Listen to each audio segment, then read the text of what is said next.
Bharatiya Janata party को approximately 6,000 crore के bond मिले। इलेक्टोरल बॉन्ड्स का सूची पब्लिक हुई and their links with enforcement agencies. I said it's legalized bribery. Well, let's get your top stories. That's regarding the electoral bond case in the top court. तो भाई लोगों, आप और मैं ये अच्छे से जानते हैं कि हमारे देश में, हमारे समाज में अगर कोई डोनेशन होती है तो जो भी डोनेट कर रहा होता है किसी समाज के प्रति, किसी कारण के लिए, वो आदमी विशेष बहुत प्राउड फील करता है। वो अपनी फेसबुक पे पोस्ट लगाता है, व्हाट्सएप पर स्टेटस लगाता है कि देखो मैंने इस अच्छे काम के लिए इतने पैसे डोनेट किए या इतना मेहनताना डोनेट किया है। लेकिन भारत में आज भी एक ऐसी जगह है जहाँ बड़ी से बड़ी डोनेशंस को भी छुपाया जाता है। जो आदमी, जो कंपनी डोनेट कर रही है और जो पार्टी उस डोनेशन को रिसीव कर रही है, दोनों ही पार्टीज, दोनों ही लोग ये चाहते हैं कि ये डोनेशन पूरी तरह से गोपनीय रहे और कंप्लीट सीक्रेसी इस पूरी ट्रांजैक्शन में मेंटेन रहे। जी हाँ, मैं बात कर रहा हूँ डोनेशन इन पॉलिटिकल पार्टीज। इन दिनों काफ़ी बड़े एम्पलीट्यूड से इलेक्टोरल बॉन्ड्स का जो टॉपिक है वो उछाला जा रहा है। सुप्रीम कोर्ट एसबीआई पर गुस्सा है, मार्केट में अफरा तफरी मची हुई है और स्टॉक मार्केट में भी इस चीज़ का काफ़ी हैवी इम्पैक्ट आया पिछले कुछ दिनों में। तो चलिए आज की वीडियो में इस चीज़ को पूरा समझते हैं। इलेक्टोरल बॉन्ड्स क्या हैं, इलेक्टोरल बॉन्ड्स क्यों हैं, इलेक्टोरल बॉन्ड्स पे सुप्रीम कोर्ट गुस्सा क्यों है और एसबीआई और इलेक्शन कमीशन का इन चीज़ पे क्या कहना है। मैं हूं आपका होस्ट दिग्विजय सिंह शेखावत। चलिए शुरू करते हैं। This is ridiculously low numbers. Nobody can fight an election by spending these ridiculous low amounts. अब देखो, इलेक्टोरल बॉन्ड्स कोई बहुत पुरानी बात नहीं है। सन 2017 में उस टाइम के हमारे finance minister Shri late Arun Jaitley ji ने इस चीज़ को पूरी भारत देश के सामने सुनाया बजट सुनाते समय कि इलेक्टोरल बॉन्ड क्या है और कैसे काम करेंगे। देखो, सिंपल सी चीज़ है, कोई बहुत कॉम्प्लिकेटेड नहीं है। इलेक्टोरल बॉन्ड आने से पहले अगर किसी भी आदमी विशेष को किसी पॉलिटिकल पार्टी में डोनेशन करना होता था, फॉर एग्जाम्पल मुझे किसी पॉलिटिकल पार्टी में 1 लाख रुपये डोनेट करने हैं, मुझे उस पार्टी की आइडियोलॉजी बहुत अच्छी लगती है और इसी कारण से मैं चाहता हूँ वो पार्टी आगे अच्छा काम करे, उनको काम करने में दिक्कत ना हो, तो मैं मेरी तरफ से छोटा सा कंट्रीब्यूशन कर रहा हूँ। तो पहले क्या होता था, मैं मेरा पैसा कैश लेके जाता पार्टी के ऑफिस में, पार्टी के ऑफिस में वो कैश उनको सबमिट करता और वो मुझे उस चीज़ की कभी छोटी सी रिसीट बना के दे देते थे। और एट दी एंड जब वो पॉलिटिकल पार्टी अपना इनकम टैक्स फाइल करती तो उसे वहाँ पर मैंशन करना होता था कि इस आदमी से हमें इतना टैक्स आया, इस इतने से टैक्स में से हमने इतना यूज़ किया, इतना एज इट इज़ पड़ा, काम नहीं खत्म। लेकिन 2018 के इलेक्टोरल बॉन्ड जब स्कीम लागू करी गई उसके बाद से सिस्टम बंद हो गया। वो चेक के माध्यम से हो, डिजिटल डोनेशंस के माध्यम से हो और इलेक्टोरल बॉन्ड हो जो एक स्कीम। यानी कि जब सरकार डिजिटलाइजेशन की एज में थी, हम सरकार की ये कोशिश थी कि सारी ट्रांजैक्शन डिजिटलाइज हो, सरकार ने इस ट्रांजैक्शन को भी डिजिटलाइज कर दिया। सरकार ने इंट्रोड्यूस किए इलेक्टोरल बॉन्ड, यानी कि अब अगर मुझे 1 लाख रुपए किसी पार्टी को डोनेट करने हैं तो मैं डायरेक्टली पार्टी ऑफिस नहीं जाऊँगा, मैं वो 1 लाख रुपये अपने बैंक खाते में रखूँगा, मैं जाऊँगा एसबीआई के पास। ठीक है, ध्यान से सुनना इस पूरे प्रोसेस को।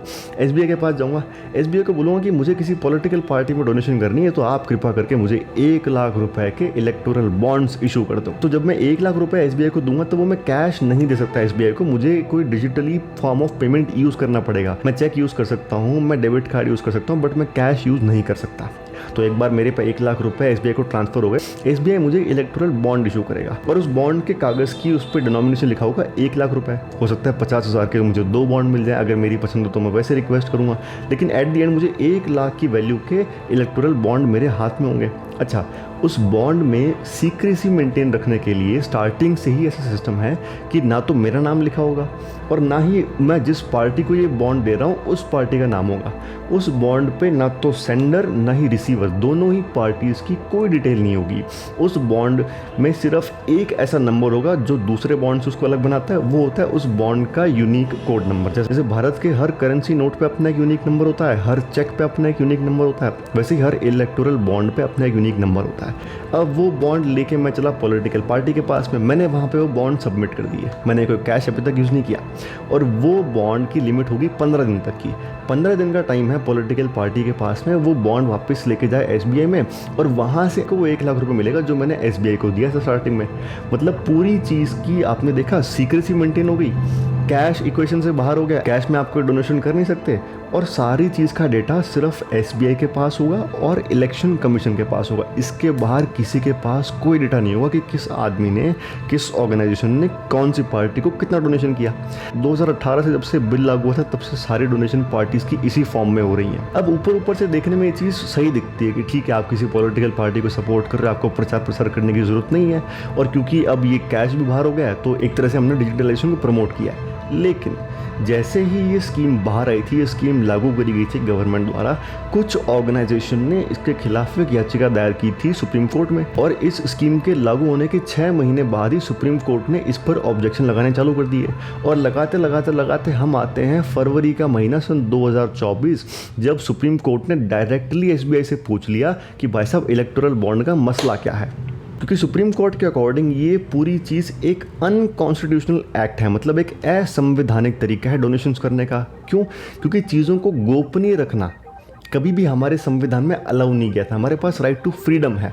अगर कोई इंसान ये जानना चाहता है कि रूलिंग गवर्नमेंट की जो पार्टी है उसको कितना डोनेशन मिला, तो ये चीज़ पब्लिक कर देनी चाहिए थी। आर्टिकल 21 कॉन्स्टिट्यूशन में यही चीज़ लिखी गई है। तो इसी के चलते सुप्रीम कोर्ट ने एसबीआई पे ऑब्जेक्शन उठाया। अब एसबीआई ने स्टार्टिंग में तो थोड़ा रेसिस्ट करने की कोशिश की, लेकिन लास्ट में फाइनली सुप्रीम कोर्ट ने एक दिन का नोटिस दे दिया कि 24 घंटे में हमें सारी लिस्ट चाहिए कि कौन कौन डोनर थे जिन्होंने इलेक्टोरल बॉन्ड्स खरीदे। अब यहाँ पे देखो कहानी होती है इंटरेस्टिंग। जब ये लिस्ट बाहर आई, जब लोगों ने अपनी रिसर्च करनी चालू करी, तो लोगों को पता लगा टॉप 15 के जो डोनर्स हैं उनमें टॉप 14 यानी एक को छोड़ के बाकी 14 कंपनीज पे ऑलरेडी इनकम टैक्स और ईडी की रेड्स लग चुकी हैं। इनके ऑलरेडी पेंडिंग केसेस हैं इनकम टैक्स डिपार्टमेंट और एक्साइज डिपार्टमेंट के साथ में।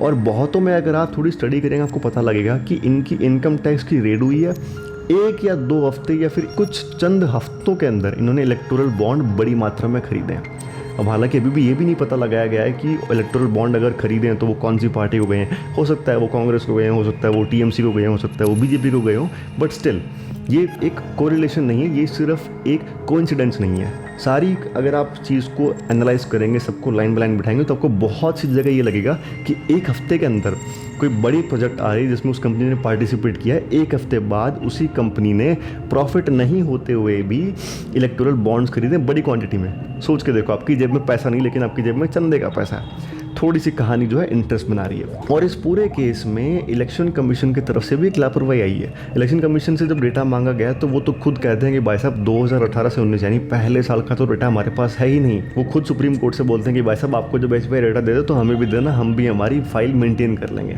तो देखिए सवाल बड़ा ये है कि क्यों इन सारी डोनेशंस को गोपनीय रखा गया था पहली बार में। हाँ, माना डिजिटलाइजेशन की ज़रूरत थी और बहुत अच्छा काम किया इन चीज़ों को डिजिटलाइज करने का, बट इसमें ट्रांसपेरेंसी भी तो मेंटेन हो सकती थी। वो कहाँ गई?